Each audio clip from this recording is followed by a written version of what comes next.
Salut les infocrates, aujourd'hui on va parler de la cérémonie du 8 mai que tout le monde que vous avez pu voir et suivre dans les chaînes info en direct partout sur toutes les chaînes. On va parler aussi des manifestations qui ont eu lieu à Lyon, donc de nouveau on est sur des casserolades qui suivent Emmanuel Macron partout.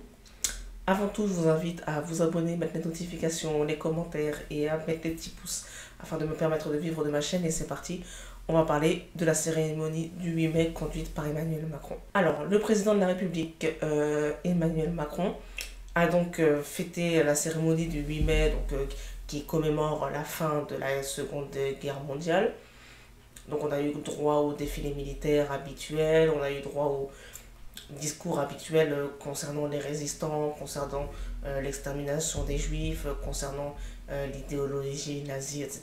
Donc c'est une commémoration tout à fait classique qu'on retrouve tous les 8 mai tous les ans pour se rappeler de l'histoire de la Seconde Guerre mondiale, etc., de la tragédie. Aujourd'hui, ce 8 mai 2023 a ce site particulier qui maintenant, cette journée a été politisée, notamment à cause du contexte politique que Emmanuel Macron subit à la suite de la réforme des retraites. Avec cette réforme des retraites, maintenant, à chaque fois qu'Emmanuel Macron se déplace quelque part, il y a des manifestations, les casserolades avec les gens qui tapent dans les casseroles pour manifester leur mécontentement, puisque la réforme des retraites a été validée et a été promulguée. Il y a une loi d'abrogation de cette réforme des retraites qui a été déposée par un groupe parlementaire, donc je crois que c'est l'IOT, Liberté, Indépendance, Outre-mer, Territoire. Et cette loi d'abrogation de la loi de réforme des retraites va être examinée par l'Assemblée nationale le 8 juin. Donc ce 8 mai, en fait, est une journée qui se trouve encore dans la séquence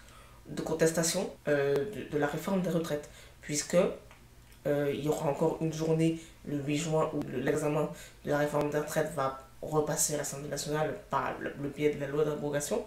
Donc pour les contestataires, pour les syndicats, pour les partis de gauche, les partis d'opposition en général, on est encore dans un calendrier de contestation de la réforme des retraites, malgré le fait que cette réforme ait été promulguée, d'ailleurs un peu à la va-vite, dans la nuit, après que le Conseil constitutionnel a validé la loi.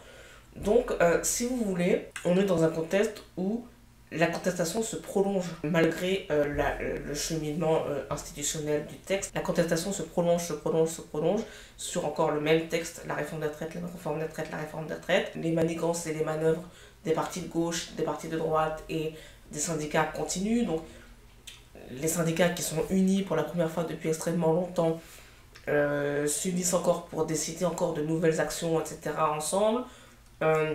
Les partis de gauche continuent à faire des tractations pour que la réforme des retraites continue à être discutée à l'Assemblée nationale.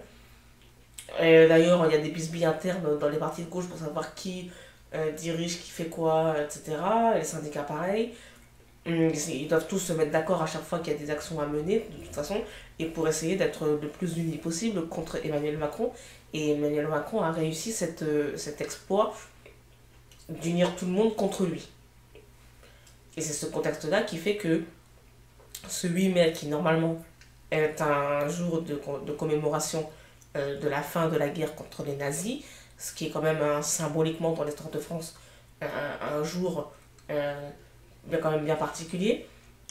Si on en arrive au stade que les gens considèrent que manifester sur la réforme des retraites pour contester Macron un tel jour, le 8 mai, un jour symbolique, c'est qu'on en est quand même à un stade de division qui est quand même très profond.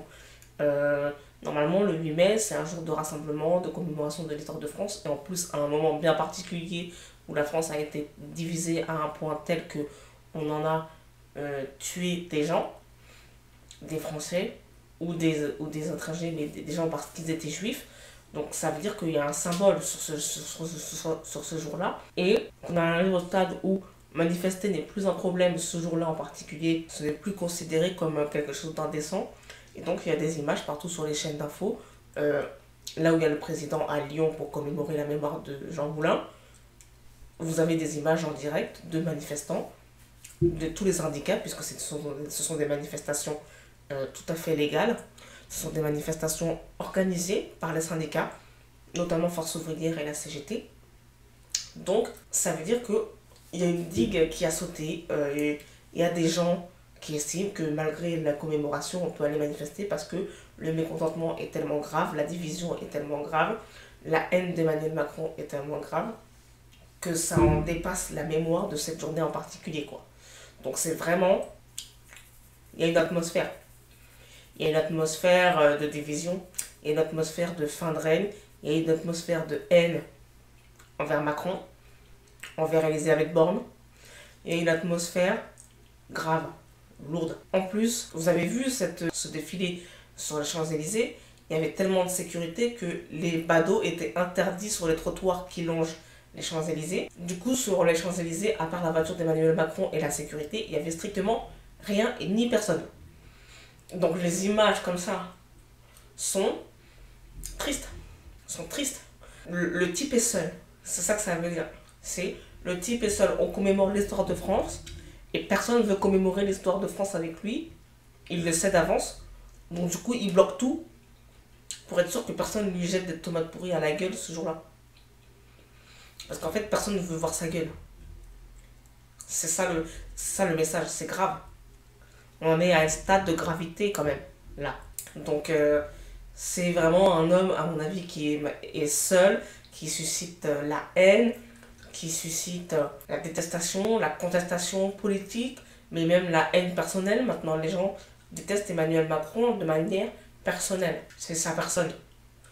Et ça date pas de la réforme des retraites. Ça date de la découverte de l'affaire de son argent, peut-être éventuellement bloqué sur un compte dans un paradis fiscal, donc dénoncé par le média Off Investigation, l'affaire McKinsey, l'affaire Alexis Collère, l'affaire Brigitte Macron, Jean-Michel Trogneux, qui même si est une affaire qui s'avère fausse, c'est une affaire qui a buzzé, dont tout le monde parle encore aujourd'hui, qui en fait a déstabilisé la figure de Macron et le couple Brigitte, parce que les gens croient que c'est un couple qui ment sur ses origines et qui ment sur sa biographie. Les gens, en tout cas, que ce soit vrai ou non, les gens retiennent ça. En plus, cette affaire Jean-Michel Trogneux, c'est une affaire qui a été très scrutée aussi au niveau international.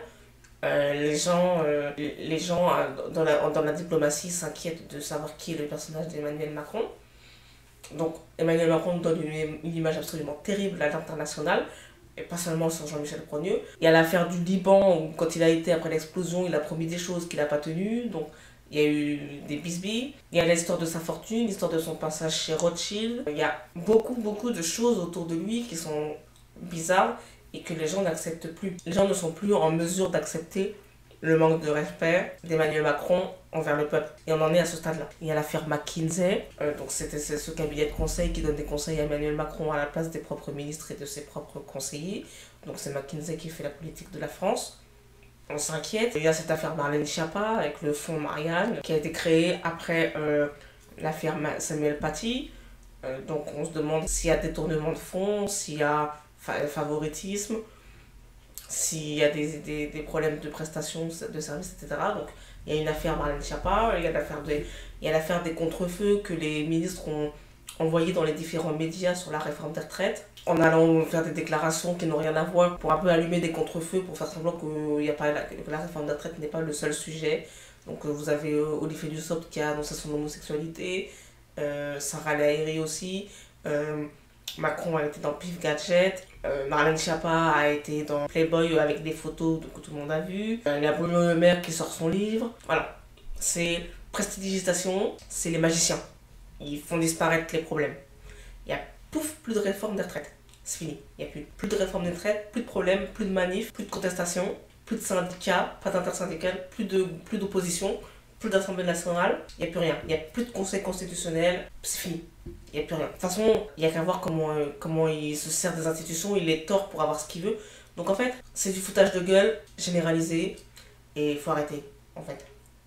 Il faut arrêter de prendre ces gens au sérieux, il faut leur prendre le pouvoir des mains.